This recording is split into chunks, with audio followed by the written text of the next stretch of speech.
Hello everyone, আজকে আমি আমার ব্লগটা শুরু করছি একটু দেরি করে। দেখো, আমি একটু বেলার দিকে বসে গেছি ভাত নিয়ে। হ্যাঁ, এটা কিন্তু পান্তা ভাত, এটা কিন্তু গরম ভাত নয়, সেটা তোমরা দেখেই নিশ্চয়ই বুঝতে পেরেছো। আর কার কার এই পান্তা ভাত আমার মতো প্রিয় সেটা কিন্তু তোমরা কমেন্ট বক্সে অবশ্যই জানিও। আর পান্তা ভাতের সঙ্গে আমি নিয়েছিলাম পেঁয়াজি ভেজে নিয়েছিলাম, আর নিয়েছিলাম কাঁচা পেঁয়াজ।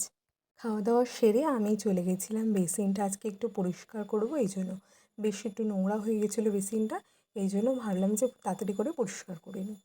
আর আমার এই ব্লগগুলো দেখতে তোমাদের কাদের ভালো লাগে সেটা কিন্তু জানিও, আর কাদের ভালো লাগে না সেটাও জানিও। হ্যাঁ জানি, সবার তো ভালো লাগবে না, কিছু কিছু মানুষের হয়তো খারাপও লাগবে, সেটা লাগতেই পারে। সবার মানসিকতা তো এক নয়, তাই কারোর আমার ব্লগটা ভালো লাগবে, কারোর খারাপ লাগবে। তো যাই হোক, যাদের ভালো লাগলো বা যাদের খারাপ লাগলো সেটা কিন্তু কমেন্ট বক্সে জানিও, তাহলে আমিও বুঝতে পারবো যে কাদের আমার ব্লগটা পছন্দ হচ্ছে আর কাদের হচ্ছে না। বেসিনটা পরিষ্কার করার পর আমি আয়নাটাও পরিষ্কার করে নিচ্ছি। আর দেখো, আমাদের কলিংটা না শেষ হয়ে গেছে, এই কারণে পেপারটা একটু ভিজিয়ে যদি কাচে পরিষ্কার করা হয় না, তাহলে কাচ কিন্তু একদম ঝকঝকে পরিষ্কার হয়ে যায়।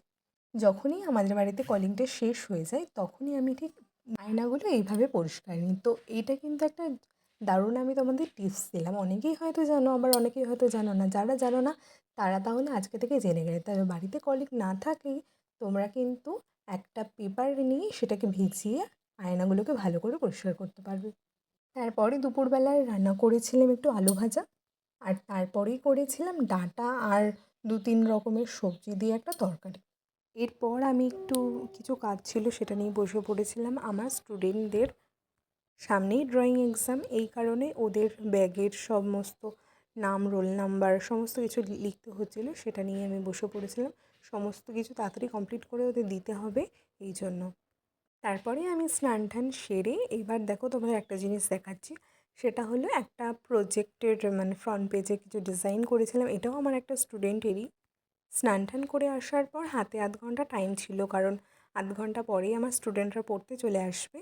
তো আধ ঘন্টা টাইম ছিল, তাই ফ্রন্ট পেজগুলোর কিছু কিছু জিনিস একটু বাকি ছিল, সেটা আমি করে নিয়েছিলাম আর তোমাদের সাথে একটু শেয়ার করলাম যে কীরকম করেছি আমি কাজটা। তোমরা জানিও যে ফ্রন্ট পেজগুলো ডিজাইনগুলো কীরকম হয়েছে। তারপরেই একদম আমি চলে গেছি সন্ধেবেলায়, মাঝে কোনো কিছু আর ভিডিও করা হয়নি, একদম আমি সন্ধেবেলায় দেখো মেকআপ ক্লাস করাচ্ছিলাম। আর এটা আমার থার্ড ব্যাচের মেকআপ ক্লাস। ওদের মেকআপ হয়ে যাওয়ার পর ওরা একটু রিলস বানাচ্ছিল আর আমি একটু ওদের ভিডিও করে নিয়েছিলাম। আর ওদের আমি বলেছিলাম যে যেদিন তাড়াতাড়ি ওদের মেকআপ শেষ হয়ে যাবে সেদিন আমি আমার বিয়ের অ্যালবামটা দেখাবো। মাত্র এই কদিনেই কিন্তু ওদের হাত অনেকটা ফাস্ট হয়ে গেছে, ওরা দেখি আজকে খুব তাড়াতাড়ি মেকআপটা কমপ্লিট করে ফেলেছে, তাই ভাবলাম ওদের আজকে বিয়ের অ্যালবামটা দেখাই।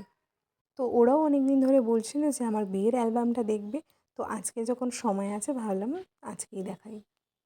তো আরেকটা ইনফরমেশান তোমাদের দিয়ে রাখি বন্ধুরা, আমার চতুর্থ ব্যাচ খুব তাড়াতাড়ি শুরু হবে। তোমরা যারা যারা চাও যে এই ব্যাচে মানে পরের ব্যাচে ভর্তি হতে, তারা অবশ্যই আমার সাথে কন্ট্যাক্ট করতে পারো।